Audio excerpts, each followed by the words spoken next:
Amen. Le Seigneur soit avec vous. Et avec votre esprit. Avec un cœur uni, préparons-nous à la célébration de ces saints mystères en reconnaissant nos manquements, nos chutes et en demandant pardon au Seigneur.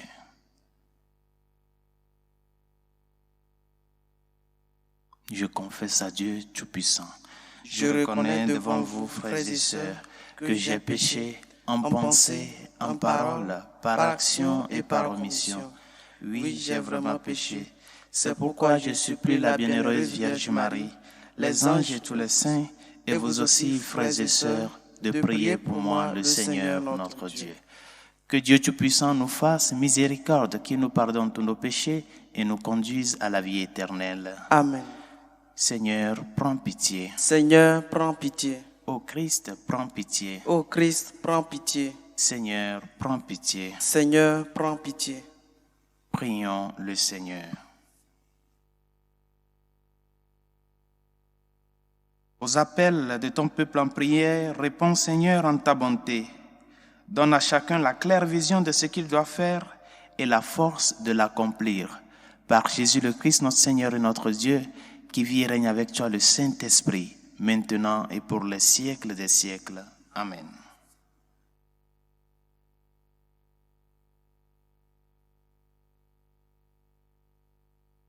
Lecture du premier livre de Samuel. En ces jours-là, Anne se leva après qu'ils eurent mangé et bu à Silo. Le prêtre Élie était assis sur son siège à l'entrée du sanctuaire du Seigneur.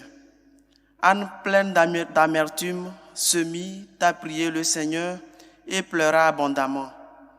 Elle fit un vœu en disant : « Seigneur de l'univers, si tu veux bien regarder l'humiliation de ta servante, te souvenir de moi, ne pas m'oublier et me donner un fils.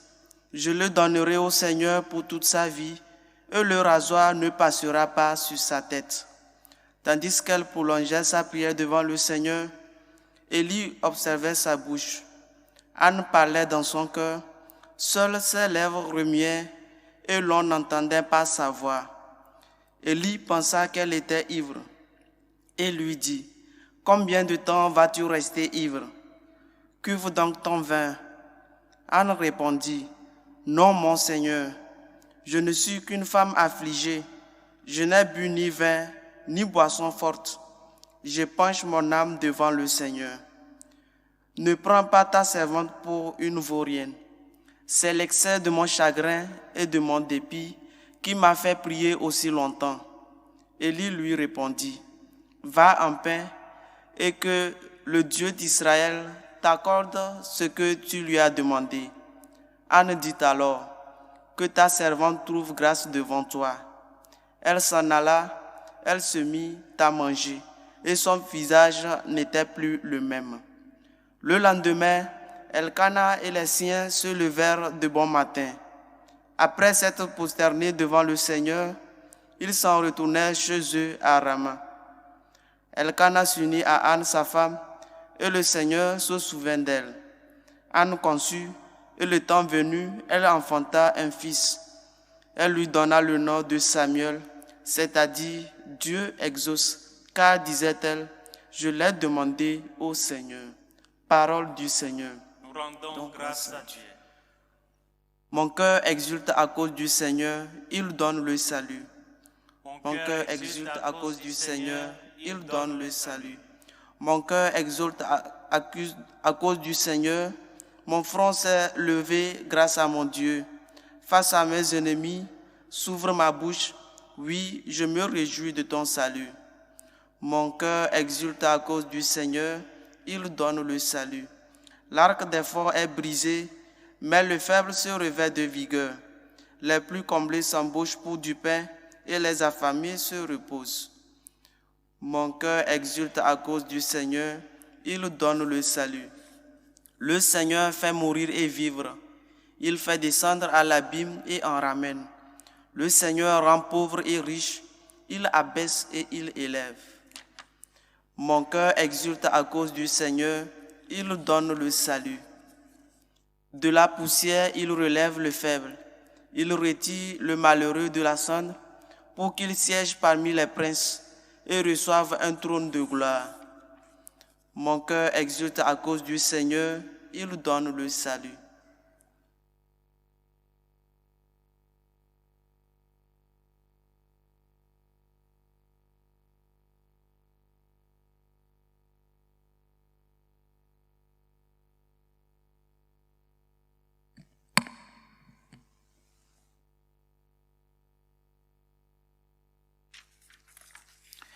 Le Seigneur soit avec vous. Et avec votre esprit.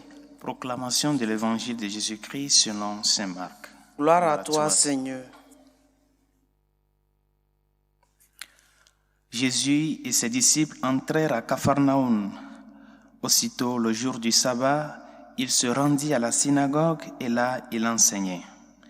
On était frappé par son enseignement car il enseignait un homme qui a autorité et non pas comme les scribes. Or, il y avait dans leur synagogue un homme tourmenté par un esprit impur qui se mit à crier.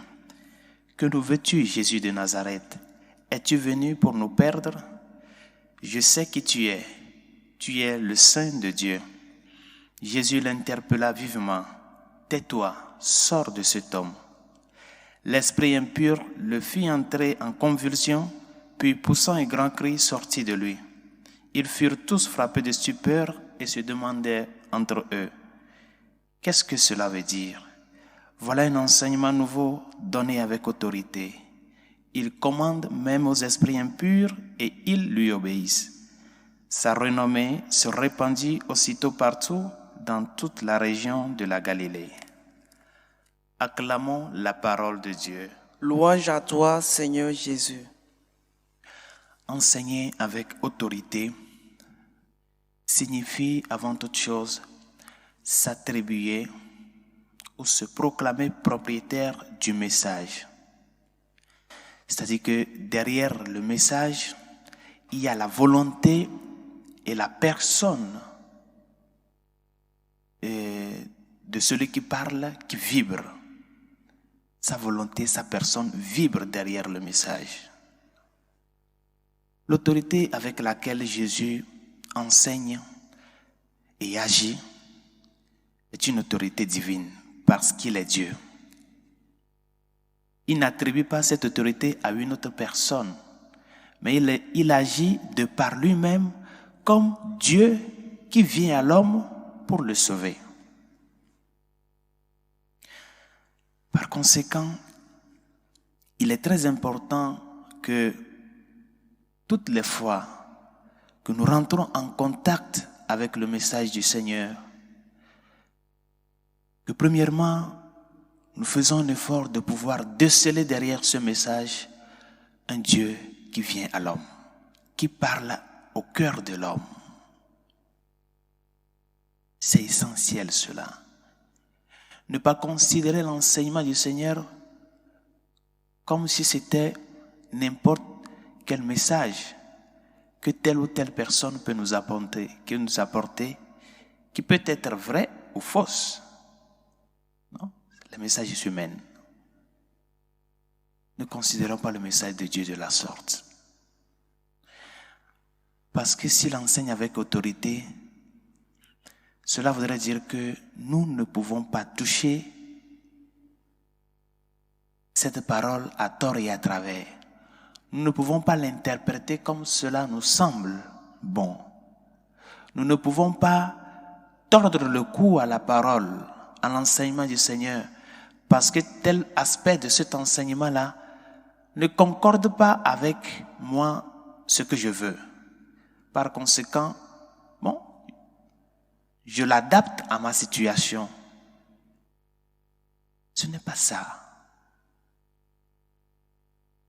Et c'est pour cela que le Seigneur nous dit plusieurs fois dans l'Évangile, pour montrer cette autorité première, dans son enseignement, il dit, vous avez écouté qu'il a été dit, mais moi, je vous dis. Mais moi, je vous dis. Ça là, c'est seulement un Dieu qui peut le faire.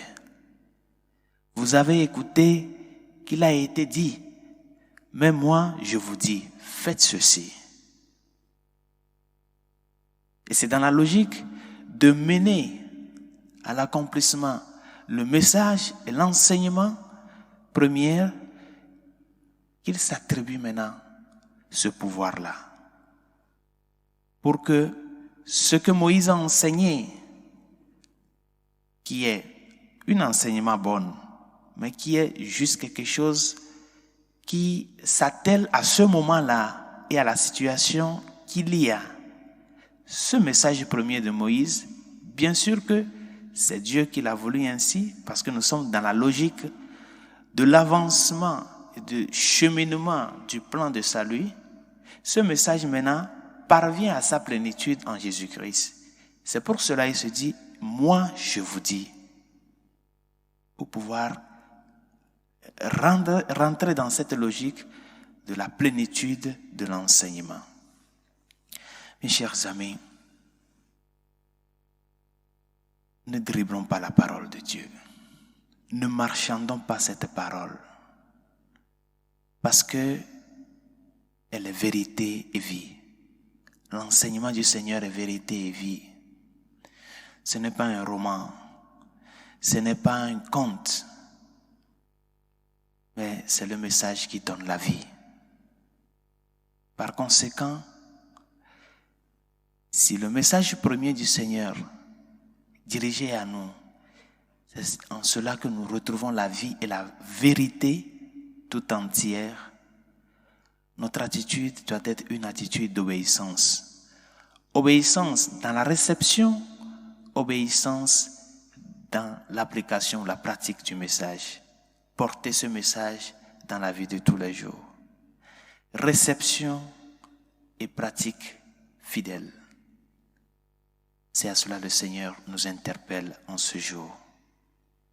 Dieu ne vient pas te quitter ta liberté, mais plutôt mener cette liberté à sa plénitude.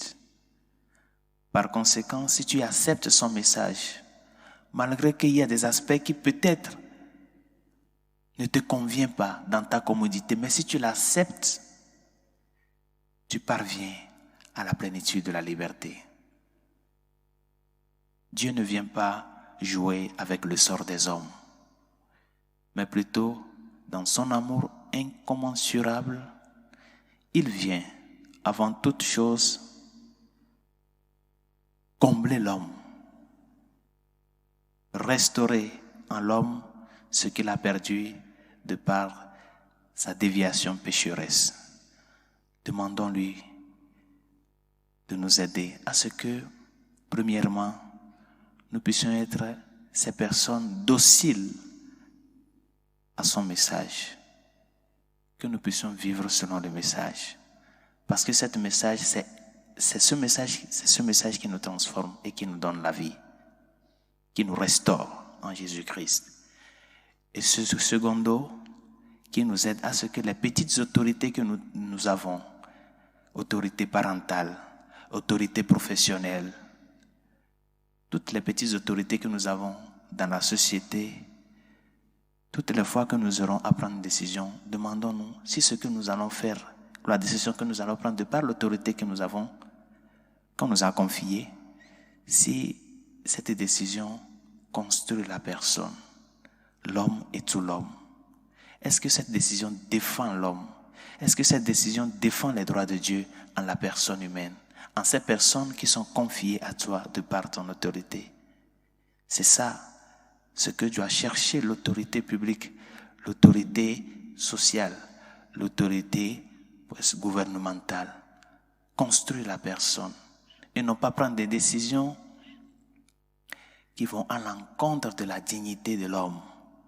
Cette dignité qui est l'image de Dieu, qui est en train d'être détruite par ces messages, ces décisions que des fois nous prenons à tort et à travers parce qu'il y a un intérêt derrière. Le Seigneur est l'unique qui a l'autorité plénière. Et toutes les autorités que nous avons aujourd'hui, c'est pour participer à cette autorité première-là. Par conséquent, que notre situation, condition de participation à l'autorité de Dieu puisse respecter cette autorité première-là dans les décisions que nous prenons. Le message est vie et vérité. Qu'il nous aide à ce que nous puissions vivre pleinement ce message-là pour pouvoir parvenir à son dessein d'amour, à l'accomplissement de ce dessein d'amour dans notre vie de tous les jours. Amen. Amen. La Sainte Église catholique et ses pasteurs, afin que fidèles au message du Christ, nous portons ce message à travers notre vie de tous les jours, à tous les cœurs. Seigneur, écoute-nous. Seigneur, exauce-nous. Pour nos gouvernants, ceux qui ont la capacité de légiférer, ceux qui détiennent l'autorité publique, afin qu'ils puissent exercer cette autorité-là en respect et obéissance de l'autorité première de Dieu, défendre l'homme et tout l'homme. Seigneur, écoute-nous. Seigneur, exauce-nous. Pour les malades, ceux qui souffrent dans leur corps et dans leur âme, et ceux à qui nous avons promis nos humbles prières, Seigneur, écoute-nous. Seigneur, exauce-nous. Pour nos défunts, afin qu'ils reposent en paix dans la Jérusalem céleste, Seigneur, écoute-nous. Seigneur, exauce-nous. Pour les jeunes diplômés sans emploi, demandons au Seigneur de susciter des âmes généreuses qui leur ouvrent des portes de sortie. Seigneur, écoute-nous. Seigneur, exauce-nous. Pour tout un chacun de nous, afin que nous soyons ces personnes dociles au message du Seigneur. Ce message qui est vie et vérité. Ce message qui transforme et restaure la vie. Afin que nous puissions dans notre vie de tous les jours montrer notre attitude de témoignage à travers l'assiduité et la docilité à son message et à son plan de salut dans nos vies. Seigneur, écoute-nous. Seigneur, exauce-nous. Dieu de miséricorde, écoute les supplications que nous t'adressons avec foi et espérance, toi qui vis et règnes pour les siècles des siècles. Amen.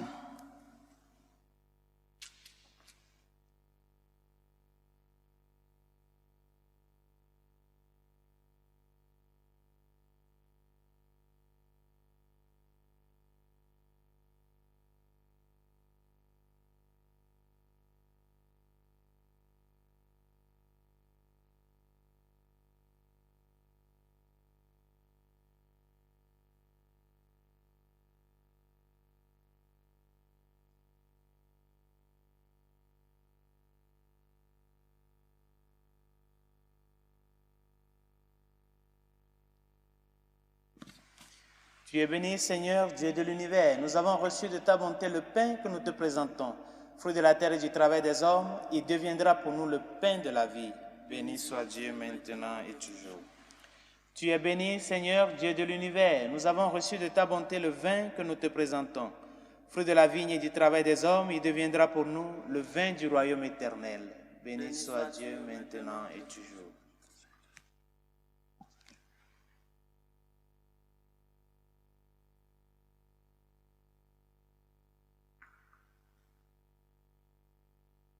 Prions ensemble d'offrir le sacrifice de toute l'Église pour la gloire de Dieu, le salut du monde.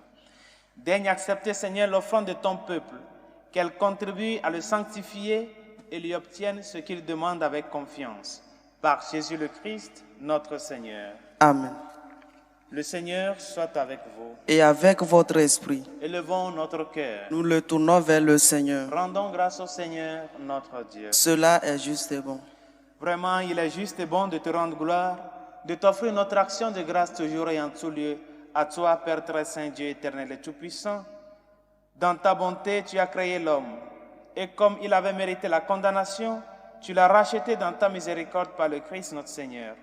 Par lui, avec les anges et tous les saints, nous chantons l'hymne de ta gloire, et sans fin nous proclamons. Saint, Saint, Saint, le Seigneur, Dieu de l'univers. Le ciel et la terre sont remplis de ta gloire. Hosanna au plus haut des cieux. Béni soit celui qui vient au nom du Seigneur. Hosanna au plus haut des cieux. Toi qui es vraiment saint, toi qui es la source de toute sainteté, Seigneur, nous te prions. Sanctifie ces offrandes en répandant sur elles ton esprit, qu'elles deviennent pour nous le corps et le sang de Jésus le Christ, notre Seigneur. Au moment d'être livré d'entrer librement dans sa passion, il prit le pain. Il rendit grâce. Il le rompit et le donna à ses disciples en disant « Prenez et mangez-en tous, ceci est mon corps livré pour vous.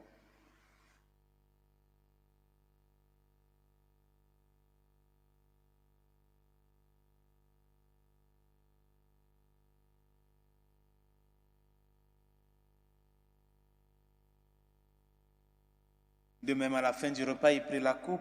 De nouveau, il rendit grâce et la donna à ses disciples en disant, « Prenez et buvez-en tous, car ceci est la coupe de mon sang, le sang de l'alliance nouvelle et éternelle, qui sera versé pour vous et pour la multitude en rémission des péchés. Vous ferez cela en mémoire de moi. »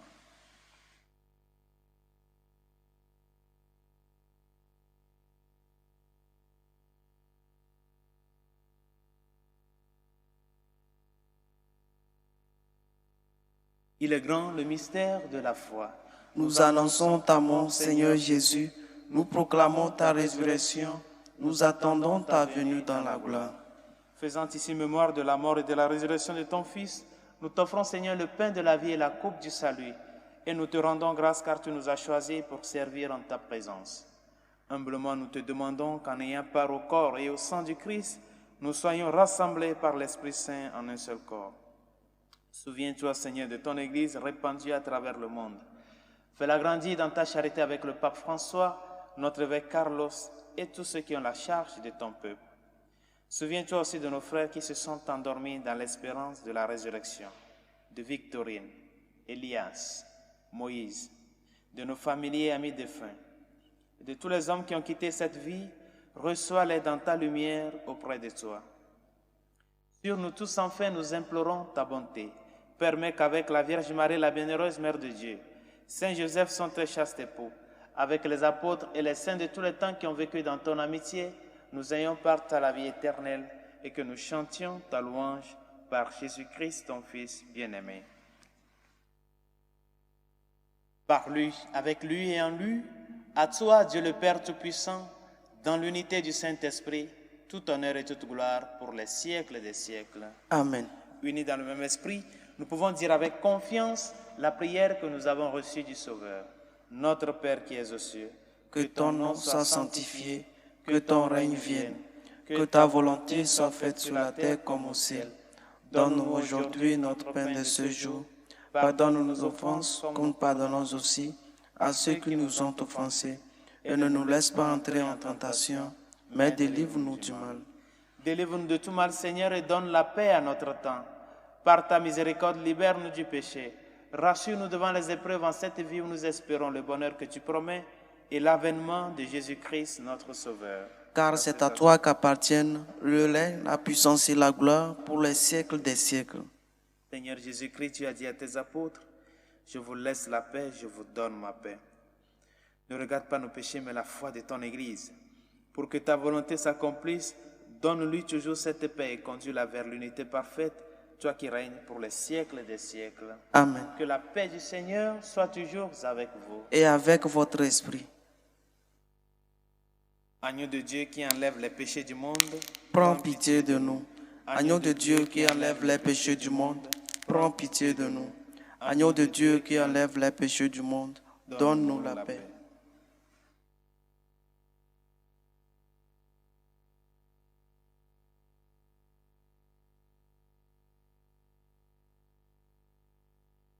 Heureux les invités au repas du Seigneur. Voici l'agneau de Dieu qui enlève les péchés du monde. Seigneur, je ne suis pas digne de te recevoir, mais dis seulement une parole et je serai guéri. Le corps et le sang du Christ nous gardent pour la vie éternelle. Amen.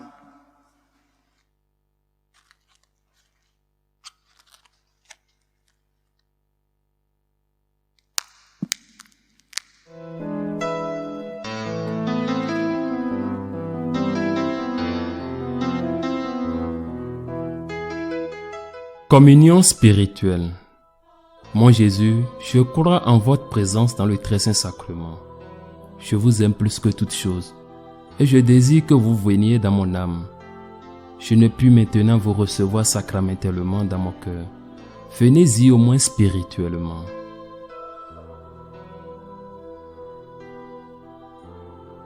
Je vous embrasse comme si vous étiez déjà venu et je m'unis à vous tout entier. Ne permettez pas que j'aie jamais le malheur de me séparer de vous. Amen.